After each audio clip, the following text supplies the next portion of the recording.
haters gonna hate. Very good. How do you how do you stay positive when you get negative comments?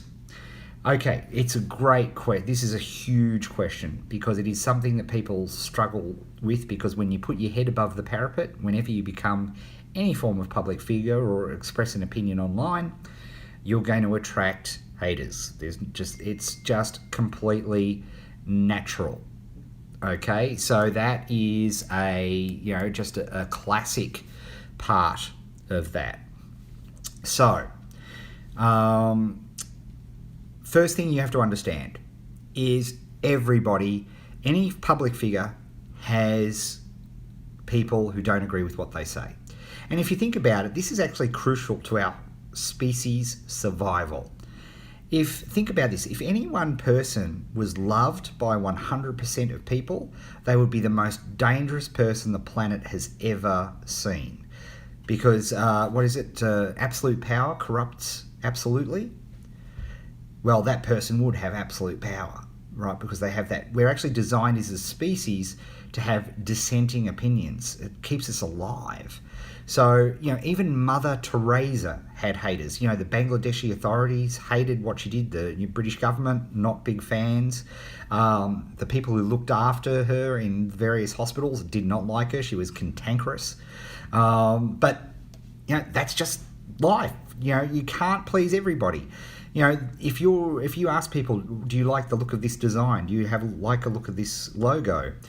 The best you can ever hope for in a focus group test is a 6.7 or 7. That's the best that you could hope for. You're never going to get 10 out of 10 people liking your logo or your font or your Magcast cover or whatever it happens to be.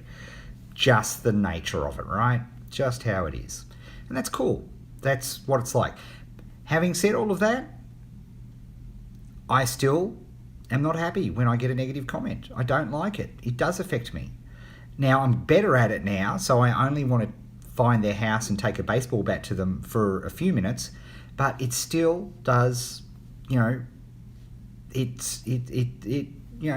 human, right? So it does annoy me.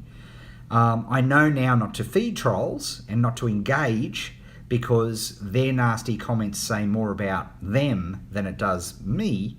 If it's somebody I respect being highly critical of me, then I will sit up and take notice, because, hey, if they're being critical, then I need to check what I'm doing, right?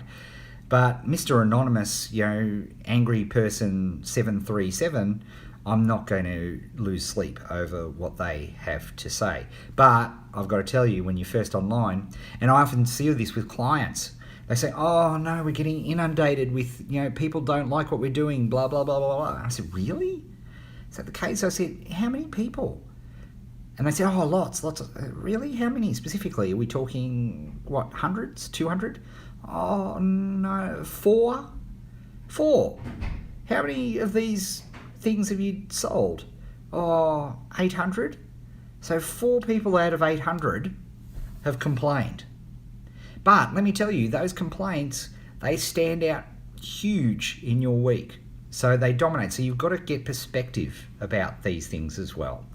But, it's a learned skill. There's no question about it. And, you should congratulate yourself, because the first time you get some form of troll or hater, you're actually starting to make an impact on the world. So, if there's a silver lining there, congratulations, right? It means you're up doing something. Because if you've got nobody who disagrees with you, no angry comments on YouTube, you're not trying hard enough. By definition, the worst emotion, as Gary Halbert used to say to me, the worst emotion that you can engender in people is ambivalence. Don't care. Because if people really love you, by definition, there'll be people yin and yang. There'll be people that really hate you. It's just the nature of things. Because if you dare to have an opinion, you'll dare to have people disagree with you. And of course, the anonymous nature of some form of comments mean that people will say mean things they would never dare say to your face, because they're anonymous. But, at the end of the day, you have to be cool with that.